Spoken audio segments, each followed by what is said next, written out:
문재인 대통령이 세 번째 국무총리로 김부겸 전 행정안전부 장관을 지명하는 등 중폭 개각과 청와대 개편을 동시에 단행했습니다. 또 민주당 새 원내대표에 친문행 사선에 윤호중 의원이 선출됐고 국민의힘은 통합과 지도체제 개편에 속도를 내고 있습니다. 네, 오늘 두 분 모시고 관련 내용들 짚어보도록 하겠습니다. 조기현 민주당 법률위원회 부위원장 그리고 이기재 동국대 겸임교수 모셨습니다. 어서 오시죠. 안녕하십니까? 네, 안녕하십니까? 네. 자, 4.7 재보선 참패 이후에 문재인 대통령이 개각을 단행했습니다. 앞서 저희가 그 소식 전해드렸는데요. 일단 임기 1년을 남겨놓고 쇄신 차원이라고 봐야 할지 큰 틀에서 어떻게 평가하십니까? 이제 뭐 원래 예정된 인사이긴 했지만 어찌 됐든 재보선 민심을 반영한 인사를 해야 된다는 것은 당연한 것이었으니까 그런 부분이 고려된 인사라고 보여지고요. 뭐 그 이번 참모진 개편하고 그 개각에서 그 어떤 내용을 보면 재보선 민심을 경청하고 또 소통하면서 주요하게 지금 문제가 됐던 부동산이라든가 민생, 코로나 관리를 철저하게 하겠다 이런 뜻을 좀 보여준 것이라고 생각하고요. 특별히 눈에 띄는 부분이 방역기획관을 신설해서 주로 거시적 그 방역 대책을 제안하고 적극적으로 역할을 해왔던 김호란 교수를 임명했거든요. 네. 지금 민생 문제의 핵심은 코로나 방역이기 때문에 그런 부분에 있어서 청와대가 정확하게 지금 무엇을 해야 될지를 보고 있지 않나 생각합니다. 일단 민심을 좀 많이 고려했다 이렇게 반영한 개각이라고 평가를 하셨는데요. 교수님께서는 이번 개각 좀 큰 틀에서 어떻게 평가하고 계십니까? 우선 뭐 그 예고된 개각이었기 때문에 네. 뭐 그렇게 큰 의미를 부여하기는 어려울 것 같습니다. 왜냐하면 정세균 총리가 원래 4.7 재보궐선거 이후에 사직을 하기로 이미 얘기가 됐던 것이고 네. 이번에 5개 부처 장관 같은 경우도 임기가 뭐 한 3년 가까이 된 분들 그럼에도 불구하고 성과가 거의 없는 이런 장관들을 계속 유임시키고 왔기 때문에 개각에 대한 수요가 굉장히 높았고요. 그래서 4.7 재보궐선거 이후에는 개각이 반드시 필요하다는 얘기가 있었기 때문에 저는 순리적으로 했다라고 생각하고 다만 이제 이번에 김부겸 총리라든가 그다음에 이제 이철희 정무수석의 경우에는 그동안 이제 협치나 그다음에 통합 그다음에 새로운 어떤 국정운영 변화를 좀 이야기하던 분들이 들어갔기 때문에 그나마 좀 다행이지만 근데 사실 지금 청와대 같은 경우는 4.7 재보궐선거 이후에도 국정운영 기조에 대한 변화를 거의 얘기하고 있지 않거든요. 예. 그렇기 때문에 한두 명이 바뀐다 한들 과연 이 큰 대통령의 어떤 국정운영 운영의 방향이 크게 전환되기는 어려울 것이다 이렇게 예상하고 있습니다. 예, 네. 이번 개각에 대한 두 분의 평가를 좀 전반적으로 들어봤고요. 사실 개각을 앞두고 이제 많은 관심이 정세균 국무총리의 후임이 누가 될 것이냐 거기에 쏠렸었는데 어제 문 대통령이 그동안 보수 텃밭 이 대구에서 지역 타파를 외쳐왔던 김부겸 전 행정부 장관을 마지막 총리 후보자로 지명을 했습니다. 이 지명 어떤 의미가 담겨 있다라고 보면 되겠습니까? 네, 그 지명자 본인도 말씀하셨지만 이제 통합과 안정을 바라는 국민의 뜻을 반영한 그 지명이었다고 보여지고요. 김부겸 장관은 다 아시다시피 굉장히 합리적이고 야당은 물론 본인과 의견이 다른 분과도 잘 소통하고 대화가 되시는 예. 분이고 또 이 정부에서 행정안전부 장관을 지내면서 국정 운영에 대한 이해도도 높으신 분입니다. 아마 남은 임기가 1년밖에 되지 않는 상황에서 여전히 중요하게 코로나 방역이라든가 부동산이라든가 해야 될 일이 많기 때문에 국정을 안정적으로 이끌기 위해서는 내각에 대한 이해도도 높고 당정청과 야당과 소통할 수 있는 역할을 할 수 있는 총리가 필요했던 것이고요. 예. 그래서 이제 그런 역할을 할 수 있는 분이 김부겸 장관이었다는 부분은 어느 정도 예상이 됐던 분이라고 생각하고 네. 뭐 그런 선택을 대통령께서 하신 거라고 봅니다. 어쨌든 야당과의 소통과 협조의 역할을 잘 해낼 것이다. 이런 입장이었는데 실제로 야권에서는 이 김 후보자를 어떤 시각으로 바라보고 있습니까? 우선 뭐 비슷하게 합리적인 인물로 바라보고 있죠. 왜냐하면 뭐 김부겸 총리 내정자가 이제 사실 2000년에 정치를 시작할 때 한나라당으로 출마를 하셨잖아요. 네네. 그래서 지금 뭐 김용춘 이번에 부산시장 후보도 그렇지만 원희룡, 남경필, 그다음에 뭐 정두원, 뭐 정병국 이런 소장파 의원들하고도 굉장히 친소 관계를 형성하면서 한나라당의 변화를 그때 주도했던 인물입니다. 그런 차원에서 보면은 많이 알고 있는 이쪽에 그 국민의힘 소속에 있는 정당에 있는 사람들하고도 친분이 좀 상당히 있다고 보여지고요. 그래서 아무래도 이분께서 이제 어떤 국민 통합과 이제 협치라는 정신을 가지고 그 국민의힘과 어떤 여러 가지의 이제 정책적 조율이나 그다음 예산 관련이라든가 이런 부분을 하면 그동안 친문 일색이었던 지금 그 총리들과는 좀 약간 차별화된 것을 보여주지 않을까 예상은 합니다.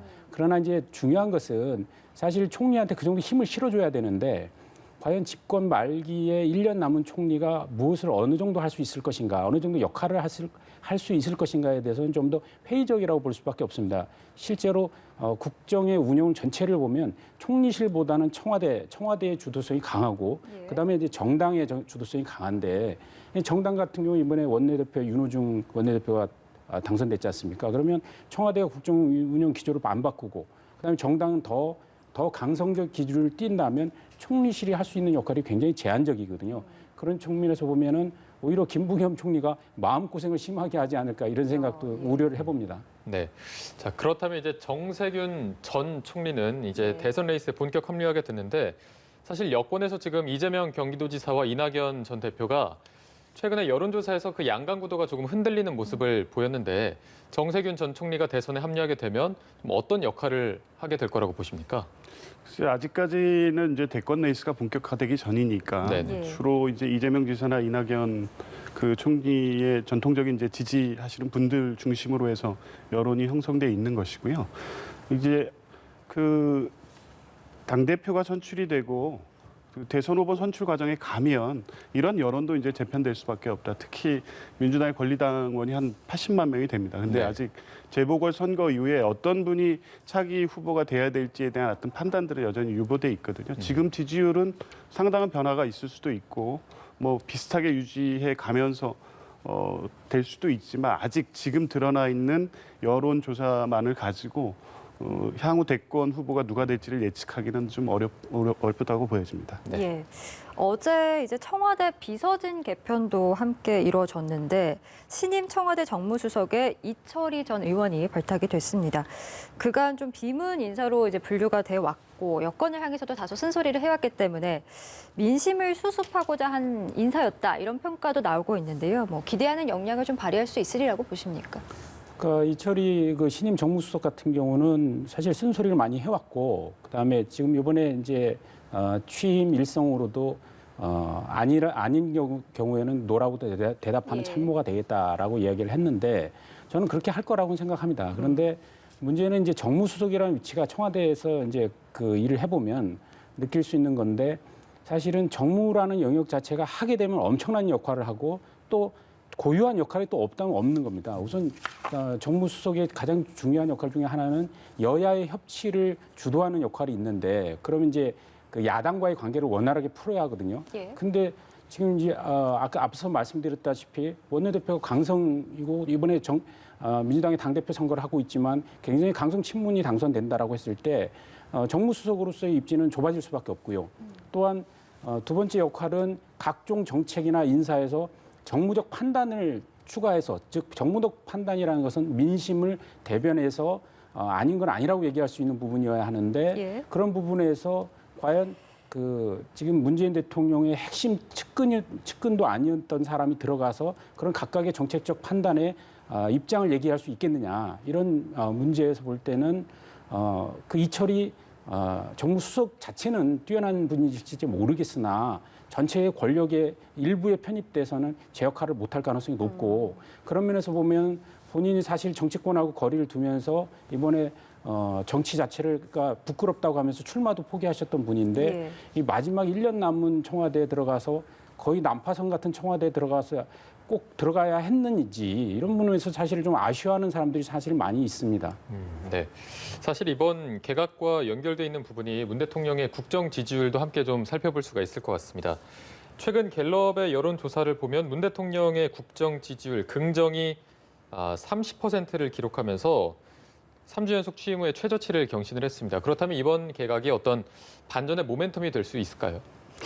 예, 먼저 이철희 그 수석 관련해서 말씀이 있으셨으니까 대통령이 이철희 전 의원을 임명했을 때는 대통령 본인과 청와대 입장을 국회에 가서 관찰하라는 뜻은 아니었을 겁니다. 잘 듣고 전달을 하고 필요하면 나를 설득하라 이런 역할을 주셨을 것이고요.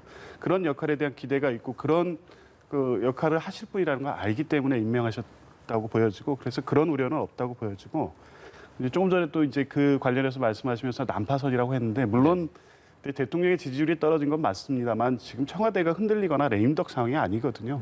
여전히 안정적으로 국정이 관리되고 있고 당 정책이 잘 소통하면서 지금 민심을 어떻게 잘 반영해서 남은 임기 동안 국정을 잘 이끌 것인가에 대한 그 고민들을 하고 있는 것이고 뭐 여전히 이제 가장 중요하게 대통령께서 말씀하신 부동산과 민생과 코로나 대책을 잘 해 나가면 지금 지지율 30%는 또 언제든지 또 긍정적 지지로 전환이 될 수도 있고 이제 그 역할은 뭐 대통령뿐만 아니라 국회에서 또 민주당의 역할을 해야 될 것이고 뭐 여러 가지 이제 문제 제기들 하고 있습니다만 적어도 제가 아는 바로는 재벌 민심에서 국민들이 요구했던 방향에 대해서 정확하게 보고 있고 그 방향에서 필요하면 기존 그 정책을 바꾸기도 하고 또 잘 못한 부분이 있으면 더 또 강하게 개혁도 하고 이러면서 이제 국민들의 지지를 좀 이끌어낼 수 있지 않을까 이렇게 보고 있습니다. 네, 알겠습니다.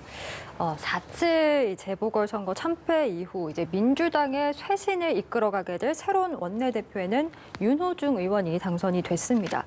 안정적 쇄신을 택했다라는 평가도 나오고 있고 앞으로의 행보 좀 어떻게 전망하시는지 교수님께 질문 드리겠습니다. 예, 윤호중 이번에 신임 원내대표가 또 당선 일성이 그러니까 개혁의 속도 조절을 하지 않겠다. 그러니까 180석을 만들어준 민의를 대변해서 더 강하게 밀어붙이겠다는 발언을 하셨어요. 그래서 저는 심각하게 우려를 하고 있습니다. 왜냐하면 이번에 4.7 재보궐선거에서의 국민들이 보여준 민심은 문재인 정부에 대한 경고입니다. 즉 독주하지 말고 야당의 의견도 듣고 민심을 반영해서 정책에 있어서 좀 바꿀 건 바꿔가면서 좀 제대로 끌고 가라는 국민들의 표심을 보여줬는데 이번에 당선된 윤호중 원내대표는 더 강하게 밀어붙이겠다는 겁니다, 지금.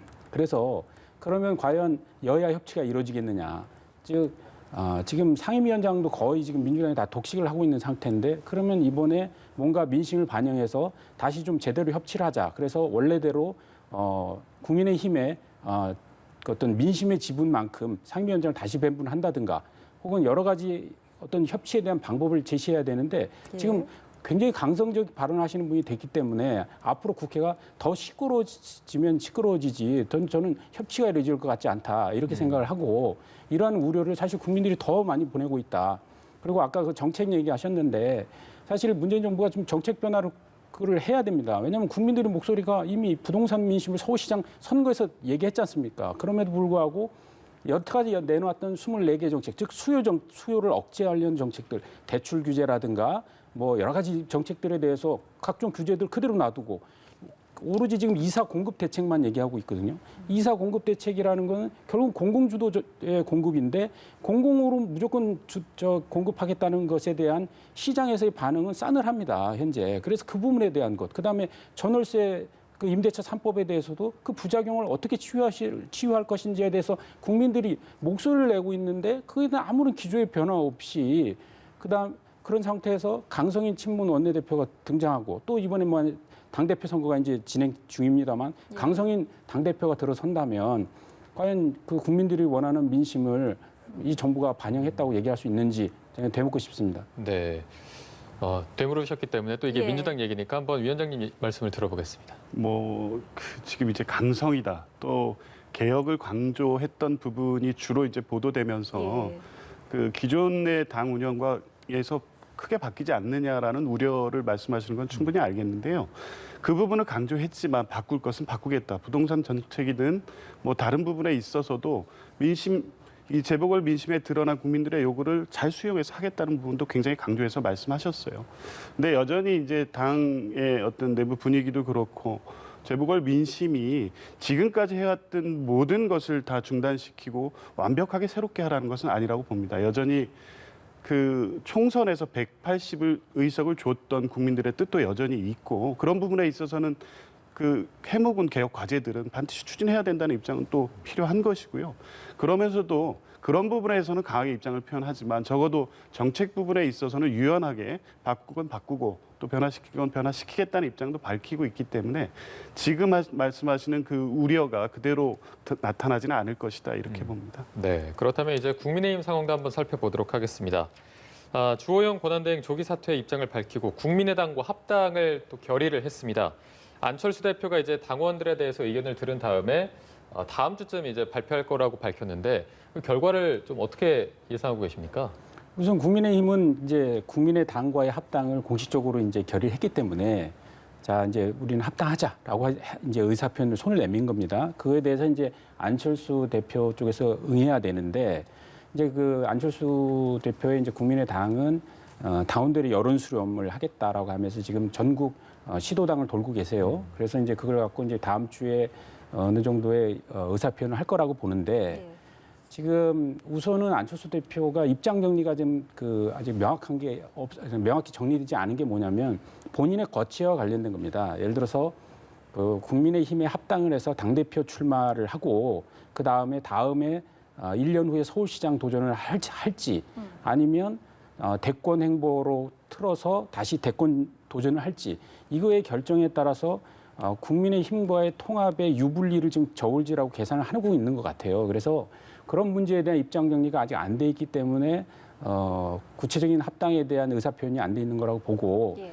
그러나 저는 이제 이 자리를 통해서 말씀드리고 싶은 거는 과거에 이제 YS 같은 경우도 본인과의 그렇게 정치적인 악연 관계였던 민정당과 손을 잡으면서 결국 민주화를 문민정부를 탄생시켰지 않습니까?